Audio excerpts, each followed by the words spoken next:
இப்போ அடுத்து நம்ம எங்கே வந்திருக்கோம் அப்படின்னா பாவ விநாசத்துக்கு வந்திருக்கோம். இந்த பாவ விநாசத்தில் உள்ளே போயிட்டு இந்த அருவியும் பார்க்கலாம். இங்கே இருக்கக்கூடிய சிறப்பு என்ன,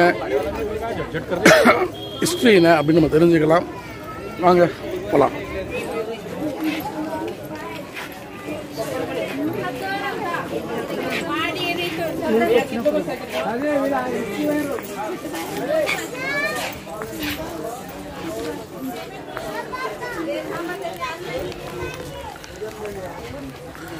ஃப்ரெண்ட்ஸ் போயிட்டுருக்கோம். தண்ணி எந்த அளவுக்கு கொட்டுதுன்னு பார்க்கலாம். ஓகே, சம்மத ஆரம்பிச்சாச்சு. தண்ணி கொஞ்சம் தான் வருதா அதிகமாக வருதான்னு பார்க்கலாம்.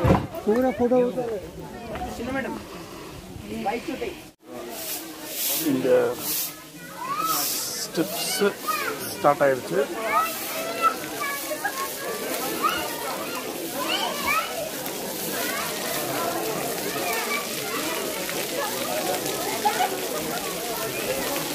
பாவ விமோச்சனம்.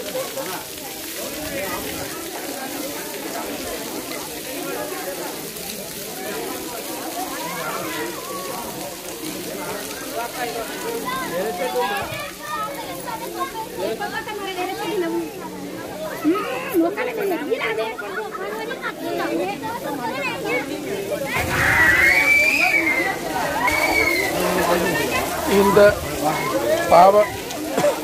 பாவ விநாசம் இதை பற்றின தகவலை நான் உங்களுக்கு ஷேர் பண்ணிக்கிறேன். வாங்க இதை பற்றி விஷயம் நம்ம தெரிஞ்சுக்கலாம். திருமலைக்குன்னு வந்துட்டோம் அப்படின்னா முதல்ல இந்த பாவ விநாசம் என்ற தீர்த்தத்தில் நம்ம நீராடணும். நீராடி நம்ம பாவங்களை எல்லாம் போக்கணும்.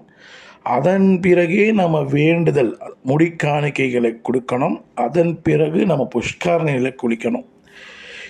இதெல்லாம் முடித்த பிற்பாடு தான் நம்ம திருமலையில் இருக்கக்கூடிய ஸ்ரீ வெங்கடாச்சலபதி சுவாமியை நம்ம தரிசிக்க போகணும். இதுதான் ஐதீகம் அப்படின்னு சொல்கிறாங்க. இது ஒன்று. இங்கு கங்காதேவியும் இங்கே பக்கத்தில் ஒரு கோவில் சன்னதி இருக்குது. இந்த சன்னதியில் வந்து பார்த்திங்கன்னா கங்காதேவி நமக்கு காட்சி அளிக்கிறாங்க. அது மட்டும் இல்லாமல் இந்த கோவில் உள்ளே வந்து பார்த்திங்கன்னா ஆஞ்சநேயர் சுவாமியும் இருக்கார். ஸோ இங்கே கங்காதேவியும் வணங்கிட்டு ஆஞ்சநேயர் சுவாமியும் வணங்கிட்டு இங்கேருந்து புறப்படலாம். பாவ விநாசனம் இடத்துல சூப்பராக வந்து இங்கே பார்த்து முடித்தோம். ஒரு ஹிஸ்ட்ரி சிறப்பு விஷயங்கள் எல்லாமே நம்ம தெரிஞ்சுக்கிட்டோம். இங்கே இருக்கக்கூடிய கங்காதேவியை நம்ம சூப்பராக தரிசனம் பண்ணோம். இந்த வீடியோ பிடிச்சா லைக் பண்ணுங்கள், உங்கள் நம்பருக்கு ஷேர் பண்ணுங்கள். நம்ம சேனலை முதல் முறையாக பார்க்குறோம், நம்ம சேனல் சப்ஸ்கிரைப் பண்ணி பெல் அடிச்சு விடுங்க. அப்போ தான் நான் போகிற பதிவுகள் நோட்டிஃபிகேஷன் சேரும்.